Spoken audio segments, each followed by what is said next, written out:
하나님께서 모세를 통해서 약속하셨고 여호수아를 통해서 이제 하나님의 나라의 땅을 분배하고 있습니다. 이스라엘 백성들이 가나안 백성과의 그 전투는 외부적인 전투였다면 땅의 분배는 내부적인 문제였습니다. 하나님의 나라 백성들이 그 하나님의 약속이 이루어지는 그 약속의 땅에서 땅을 어떻게 나눠 통치할 것인가라는 그런 내부적인 문제들을 오늘 계속해서 다루고 있습니다. 지파 그리고 가족대로, 그리고 그 가족은 결국은 예배 공동체로 이어지는 하나님의 나라 백성이 존재하는 이유가 바로 예배 공동체다, 거룩한 공동체다라는 것을 우리는 확인을 했습니다. 그러기 위해서 죄악의 처리와 그 거룩한 백성으로서 그 땅을 살 것에 대해서 말씀하셨고, 오늘 이제 요단 서편의 약속의 땅의 분배입니다. 그래서 요단 서편의 땅을 분배하면서 14장 1절에서 5절까지는 동쪽 서쪽 땅의 분배의 서론과 같이 그렇게 말씀하고 있습니다. 그래서 2절의 후반절에 보니까 제비 뽑아 9지파와 반지파에게 주었으니 이렇게 말씀하고 있죠. 그래서 3절에는 2지파와 반지파는 모세가 요단 서쪽을 차지했던 그 지파에게 주었고 레위 자손에게는 주지 않았다라고 그렇게 서론의 말씀을 하고 있습니다. 이렇게 정리하면서 제비를 뽑아 그렇게 말씀하고 있죠. 제비를 뽑았다, 하나님의 방법이었습니다. 하나님께서 이스라엘 백성들에게 가르쳐주신 하나님의 방법을 따라서 그 땅을 분배하고 있고, 이제 6절에 오면 유다 지파의 땅을 나눠 가졌는데 갈렙이라는 한 개인이 등장을 하게 되죠. 이때까지 지파, 가족을 따라 경계를 정했던 땅 분배가 유다 자손 중에 길갈이라는 한 사람, 그 한 사람의 요청과 땅의 분배의 이야기가 나오게 됩니다. 이 갈렙이라는 사람은 우리가 잘 아시듯이 민수기 13장에 가데스 바네아 사건에 등장했던 사람이 갈렙입니다. 이 갈렙이 이제 여호수아서 14장 이제 약속의 땅을 분배한 이때에 등장을 하게 되죠. 45년이 지난 이때 갈렙이 등장했고, 갈렙이 하나님의 약속을 따라 땅을 요구하고 있는 그 장면이 오늘 본문의 말씀입니다. 민수기 26장, 그러니까 민수기를 마무리하는 그 내용에 보면 여호수아와 갈렙만 여호와를 온전히 따랐다, 이렇게 민수기 저자는 우리에게 그들을 향한 정보를 알려주고 있습니다. 그래서 약속의 땅에 들어온 사람들도 당연히 출애굽한 이후에 여호수아와 갈렙밖에 없겠죠. 그 모든 사람들은 다 광야에서 죽었다. 그러나 여호수아와 갈렙만 여호와를 온전히 따랐고, 그 여호와를 온전히 따른 여호수아와 갈렙만 지금 약속의 땅에 들어와 있다라고 볼 수 있죠. 여호수아는 리더입니다. 갈렙은 그 사이에 등장하지 않았습니다. 그 등장하지 않았던 갈렙이 오늘 하나님으로부터 약속받았던 그 약속의 땅을 요구하고 그 요구를 통해서 하나님의 나라를 이뤄가는 갈렙의 모습을 보게 되죠. 하나님은 사실 온 땅을 다스리십니다. 온 땅의 주인이시죠. 그러나 그 온 땅은 사실 하나님의 일반 은총 가운데 다스리십니다. 그러나 하나님은 바로 이스라엘 백성들 가운데 하나님의 특별한 은총, 특별 은총을 통해서 하나님의 백성을 다스리죠.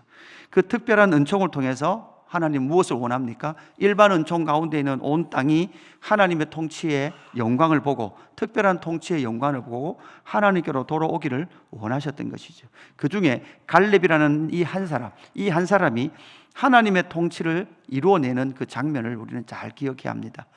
그 갈렙이라는 한 사람이 어떻게 하나님의 이 특별한 은총을 이루어내고 있는가라는 것을 우리는 물어보고, 우리 역시 우리 이 갈렙의 모습을 통해서 우리의 삶에 하나님의 특별한 은총이 실현되기를 원해서 하나님의 그 통치의 영광이 내 삶 가운데 나타나도록 하기 위해서 우리는 갈렙을 통하여 우리는 교훈을 받아야 합니다.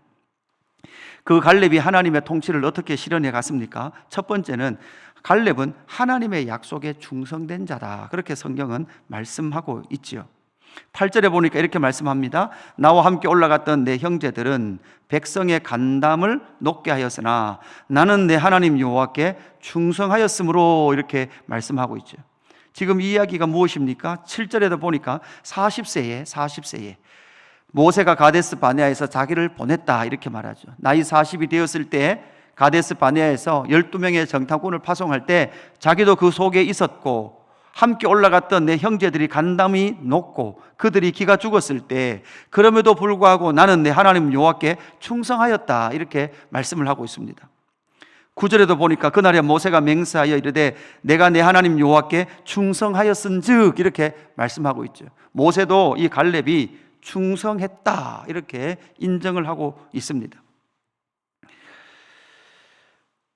여러분, 그러면 이 갈렙은 무엇에 대해서 충성했습니까?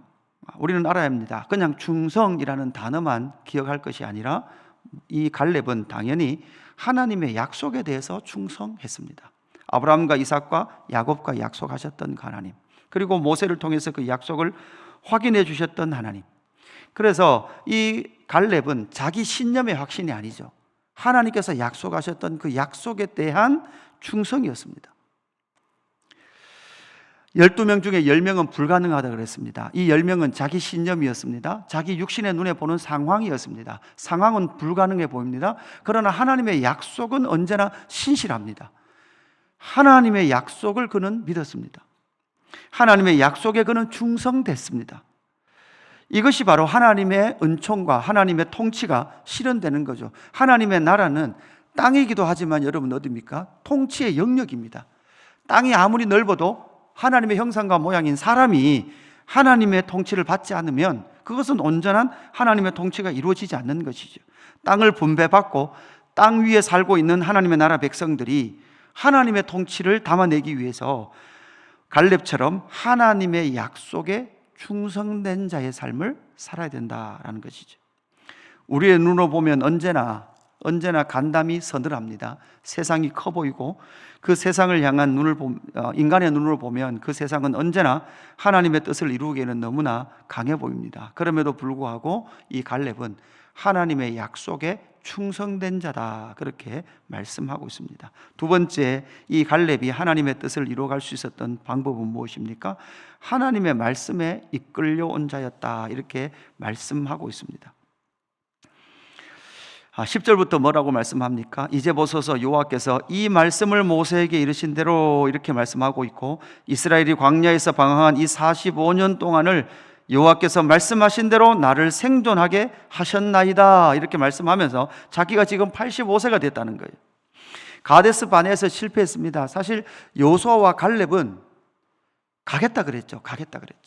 하나님 편에서, 갈렙이 생각할 때 하나님 편에서, 그러면 하나님 이때 45년 동안 방황하지 말고 안 가겠다 그랬던 사람들은 다 여기서 처단하고 여호수아와 갈렙, 모세만 보내줬으면 자기는 45년 동안 광야에서 방황할 이유가 없었겠죠. 갈렙의 마음이 어땠을까? 계속 생각해 봤어요. 갈렙의 마음이 저것들 때문에 못 갔다. 내가 저것들 때문에 믿음 없는 저것들 때문에 내가 45년 동안 이 시급을 한다, 이런 생각을 하지 않았을까요? 그러나 그는 45년 동안 기다렸어요. 갈렙의 말이 성경에 안 나와요. 그 이후에 안 나오고 이 말씀을 이렇게 말하는 데 속에서 제가 지금 하고 있는 이 말이 있잖아요. 자기가 45년 동안 속상했단 말도 한마디도 안 나와요. 우리 같으면 한마디 정도 할 것 아니에요? 내가 45년 동안 얼마나 마음이 상했는데, 내가 그 믿음대로 그렇게 말했는데도 그 믿음 없는 것들 때문에 내가 얼마나 고생했는데, 이 한마디가 거기 안 나와요.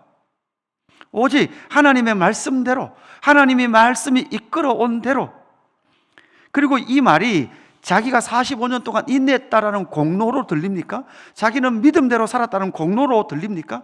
그렇게 들리지 않아요. 자기는 오직 하나님의 말씀이 이끌어 오시는 대로, 말씀대로 자기는 이날까지 이끌려 왔다라고 그렇게 말씀하고 있는 거죠.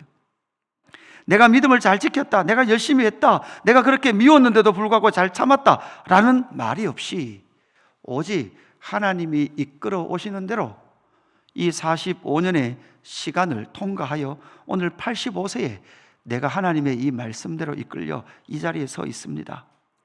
끊임없는 갈등, 뺑뺑이, 이 모든 시간들을 이 갈렙은 45년, 이 한 시간의 표현을 통해서 내가 지금 85세라는 그 시간, 그 나이를 통해서 자기가 그 하나님의 말씀에 이끌려 왔노라고 그렇게 고백을 하고 있더라라는 것이죠. 하나님의 약속과 하나님의 말씀에 이끌려 온 자라면, 세 번째 하나만 더 살펴본다면 그는 표대를 향하여 이끌려 온 자다라고 말하고 있습니다. 11절에 어떻게 말씀하고 있습니까? 자기가 이제 85세나 되었습니다. 그럼에도 불구하고 11절, 모세가 나를 보내던 날과 같이 오늘도 내가 여전히 강건하니 내 힘이 그때나 지금이나 같아서 싸움에나 출입에 감당할 수 있으니. 나이 85세가 되었음에도 불구하고 여전히 강건합니다.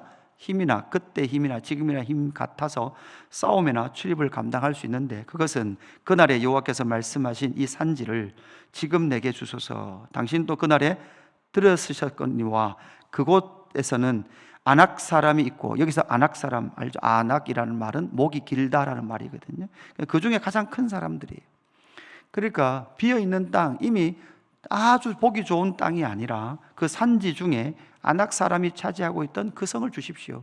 그래서 내가 싸워서 그 땅을 차지하겠습니다. 바로 하나님께서 가데스 바네아에서 약속 주셨던, 너희는 그 땅에 들어가서 전쟁을 통해서 그 땅을 차지하라 라고 말씀하셨던 그 말씀을 갈렙은 아직도 기억하면서 그 표대를 향하여 45년 동안 달려왔고, 지금 85세가 되었음에도 불구하고 그 표대를 향하여 내가 나아가겠습니다, 그렇게 고백하고 있는 모습을 보게 되는 것이죠. 오늘 갈렙이라는 한 사람이 하나님의 통치를 어떻게 실현해내는가라는 관점에서 갈렙이라는 인물을 우리가 살펴보았습니다. 하나님의 약속에 충성된 사람이었고 하나님의 말씀에 이끌려 왔습니다. 그 말씀이 가리키고 있는 그 자리, 그 표대를 향하여 달려왔던 것이 바로 갈렙이라는 사람이죠. 오늘 이 말씀을 통해서 저와 여러분의 삶들을 점검하면서 하나님께서 우리를 통해서 이루실 하나님의 통치, 그 하나님의 통치를 이뤄내시기 위하여 오늘 이 말씀, 갈렙이 고백했던 이 말씀이 저와 여러분의 삶의 고백이 되기를 주님의 이름으로 축복합니다. 아버지 하나님, 감사합니다. 한 사람 갈렙을 통하여서 하나님의 통치를 실현해내시는 하나님의 열심을 이 아침에 말씀을 통해서 만나게 해주셔서 감사합니다. 오늘도 쉬지 아니하시는 하나님의 열심이 오늘의 삶을 살아가고 있는 하나님의 백성들, 갈렙과 같은 믿음의 사람들을 통해서 하나님의 약속과 하나님의 말씀과 하나님의 뜻이 이루어지는 그 영광을 나타내기를 원하시는 줄로 믿습니다. 비록 우리는 때로는 부족하고 연약하나 그럼에도 불구하고 하나님, 갈렙이 살아갔던 그 삶, 갈렙의 삶을 이뤄내셨던 하나님의 약속과 말씀과 그 은혜들을 기억하며 오늘 이 하루도 표대를 향해 전진해가는 우리의 삶이 될 수 있도록 인도하여 주옵소서. 하나님, 원망이나 그러한 갈등 속에서도 그렇게 원망하지 아니하며 표대를 향해 갔던 이 갈렙의 삶을 바라보며 우리 삶이 다시금 하나님 앞에 정돈되어지는 귀한 영광이 있게 하여 주옵소서. 감사함을 드리며 구주 예수 그리스도 이름으로 기도드리옵나이다. 아멘.